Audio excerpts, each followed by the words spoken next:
श्रीराम. साधक हो, सध्या आपण सोमवार ते शनिवार श्री ब्रह्मचैतन्य गोंदवलेकर महाराज यांच्या परंपरेतील साखरखेर्डा येथील संत परमपूज्य श्री प्रल्हाद महाराज यांचे श्री देवीदास अमृत मोहरील लिखित संक्षिप्त चरित्राचा आस्वाद घेत आहोत. तसेच रविवारी श्री महाराजांच्या काही भक्तांचे अनुभव ऐकणार आहोत. देवठाण जिल्हा जालना येथील राहणाऱ्या सौ प्रभावती प्रभाकर कुलकर्णी म्हणजे श्री नानाचार्यांची मुलगी आपल्या रामदास आचार्यांची बहीण यांना 1962च्या दरम्यान काही भूतबाधा झाली होती. अहो, या बाधेमुळे ती जेवायला बसली तर एकसारखं खातच बसे, नाहीतर कधीकधी 2-2 दिवस अन्नाला स्पर्शही करीत नसे. कधी खुंटीवरील तिचे कपडे अचानक पेट घेत तर कधी ती अपरात्री उठून घराबाहेर पळत सुटे. कधी मला तो बोलावतो, मला जाऊ द्या असं जोरजोरात म्हणायची. पुढे पुढे हा प्रकार फारच वाढत गेला. त्यामुळे तिची प्रकृती क्षीण होऊ लागली. वैद्यांची औषधे घेऊन झाली, गंडेदोरे बांधून पाहिले, परंतु कशाचाच काही गुण येत नव्हता.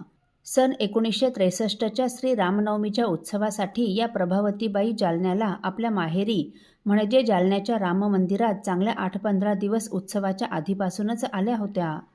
फाल्गुन वद्य अमावस्या आली. उत्सवासाठी परगावीची बरीच मंडळी आली होती.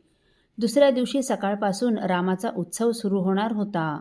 मंदिरात सायन उपासना सुरू झाली. प्रभावती बाईही उपासनेला आल्या होत्या आणि आरती चालू असताना ती अचानकपणे मला तो बोलावतो, मला जाऊ द्या, मला जाऊ द्या म्हणून जोरजोरात ओरडू लागली. श्री महाराज आरतीला उभे होते. त्यांनी ते ऐकले व तिच्याजवळ जाऊन तिचा हात आपल्या हातात घेतला आणि म्हणाले, कोण बोलावतो तुला? चल मला दाखव. असं म्हणून श्री महाराजांनी एका हातात तिचा हात व दुसऱ्या हातात कोबडी घेऊन तिला बरोबर घेऊन मंदिराच्या दरवाजातून बाहेर आले आणि तिला म्हणाले, कुठे आहे तो? तुला कोण बोलावतो? दाखव मला.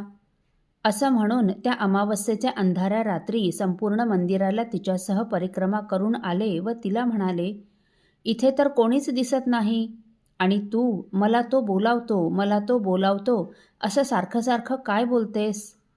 महाराज पुढे म्हणाले, बाळ, हा सगळा केवळ तुझा भ्रम आहे बरं. आपण मंदिराच्या बाहेर सर्व पाहून आलो ना, कुठेच कोणी दिसलं नाही आणि हे पहा, आजपासून तुला कोणी बोलावणार नाही बरं. जा आता आणि रामरायाच्या चिंतनात सुखपूर्वक आनंदात राहा. असं म्हणून श्री महाराजांनी तिला तिच्या खोलीत नेऊन घातले व म्हणाले, रामाला कधीच सोडू नको बरं बाळ, सर्व काळ त्यांच्या आठवात राहा. त्यानंतर प्रभावती बाईला असा त्रास पुन्हा कधीच झाला नाही. अहो, श्री महाराजांनी ज्याला एकदा हाताशी धरलं त्याला दुरात्म्याची बाधा कशी होणार?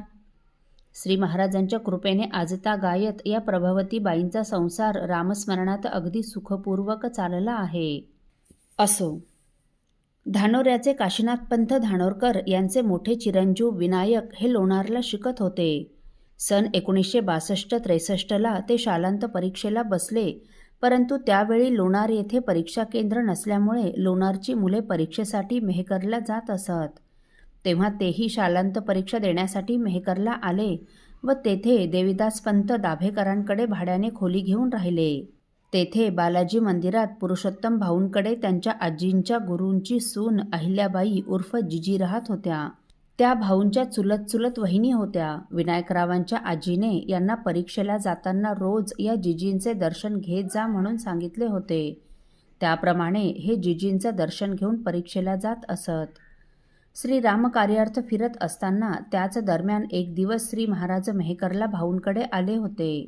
विनायकराव जिजीच्या दर्शनास गेले असता जिजी म्हणाल्या, अरे बाळ, बरं झालं तू आज आलास. आज फार मोठे महाराज इथे आले आहेत बरं. ते बालाजी मंदिरात गेले आहेत. तेव्हा तू तिथे जाऊन आधी त्यांचं दर्शन घे आणि पेपर झाल्यावर प्रसादाला इकडेच ये. तेव्हा श्री बालाजी मंदिरात यांना श्री महाराजांचे प्रथम दर्शन झाले व दुपारी श्री महाराजांचा शेष प्रसादही मिळाला. श्री महाराजांविषयी बरीच माहिती देवीदास पंतांच्या पत्नी सौ शांताबाई दाभेकरांकडून त्यांना आधीच मिळाली होती. त्यांनी श्री महाराजांसारखा संत आज सांप्रत काळी तरी कुठे दिसत नाही म्हणून सांगितले होते. त्यामुळे श्री महाराजांच्या दर्शनाने त्यांना अत्यंत आनंद झाला. पुढे परीक्षा संपल्यावर ते आपल्या गावी धानोऱ्यास परत गेले. तेथे त्यांनी आपल्या आईवडिलांना म्हणजे दादा आईला श्री महाराजांविषयी ही सर्व माहिती देऊन त्यांचं दर्शन झाल्याचं सांगितलं. त्यांनाही आपल्या मुलाला अशा महान संताचं दर्शन झाल्याचा आनंद झाला. पुढे जालन्याचा राम जन्मोत्सव झाल्यावर श्री महाराज चैत्रवद्यात रामकार्यार्थ मराठवाड्यातील अनेक गावात फिरत असता नायगावच्या वामनराव कुलकर्णींनी त्यांना नायगावला आपल्या गृही येण्याचा आग्रह केला. तेव्हा श्री महाराज नायगावला त्यांच्या घरी गेले. तेव्हा वामनरावांनी तेथून जवळच असणाऱ्या धानोरा या गावातील मंडळींना, आमचे सद्गुरू श्री प्रल्हाद महाराज इथे घरी आलेले आहेत, तरी आपण त्यांच्या दर्शनास येऊन त्यांच्या दर्शन प्रसादाचा लाभ घ्यावा म्हणून निमंत्रण पाठविले. त्याप्रमाणे धानोऱ्याची काही मंडळी बैलगाड्यांनी श्री महाराजांच्या दर्शनास आली. त्यात विनायकराव धानोरकरही श्रींच्या दर्शनास आले. आरती प्रसाद झाल्यावर या धानोऱ्याच्या मंडळींनी श्री महाराजांना धानोऱ्यास येण्याची विनंती केली. तेव्हा श्री महाराजांनी आपल्या गावी उद्या येऊ म्हणून सांगितले. तेव्हा श्री महाराजांना घेऊन येण्यासाठी विनायकरावांना तेथे थांबवून ही मंडळी धानोऱ्यास परत आली. दुसऱ्या दिवशी ठरल्याप्रमाणे विनायकराव श्री महाराजांना घेऊन बैलधमणीने धानोऱ्यास आले. आप्पासाहेब धानोरकरांकडे श्री महाराजांचा मुक्काम झाला. दुसऱ्या दिवशी विनायकरावांच्या वडिलांनी श्री महाराजांना आदरपूर्वक आपल्या घरी आणले व त्यांची पाद्यपूजा केली. तेव्हा श्री महाराजांनी विनायकरावला त्यांच्या आईवडिलांच्या संमतीने प्रेमपूर्वक अनुग्रह दिला व रोज नियमितपणे जप करण्यास सांगून नुकतेच प्रकाशित झालेले श्री रामानंद महाराजांचे चरित्र देऊन त्यांना रोज वाचण्यास सांगितले. दास नवमी व गुरुपौर्णिमा उत्सवास साखरखेरड्यास येत जा म्हणूनही सांगितले. त्याप्रमाणे ते रोज नियमित जप व चरित्रवाचन करू लागले व पुढे गुरुपौर्णिमा उत्सवास साखरखेरड्यासही गेले. तेथील उत्सव व उपासना पाहून त्यांना अत्यंत आनंद झाला. तेथे 2 दिवस थांबून ते गावी परत गेले. असो, साधक हो, तीर्थस्वरूप रामकृष्ण शास्त्री यांची रामदर्शनाची अंतिम इच्छा परमपूज्य श्री प्रल्हाद महाराजांनी कशी पूर्ण केली हे आपण पुढील भागात ऐकणार आहोत. श्री राम समर्थ. आपल्यातील कोणा श्रींच्या भक्तांना श्रींचे काही अनुभव आले असतील तर कृपया आपण मला ते 9422843253 अथवा सुनील दादांच्या 9892608401 या व्हॉट्सअप नंबरवर कळवावेत अशी नम्र विनंती. श्री राम समर्थ.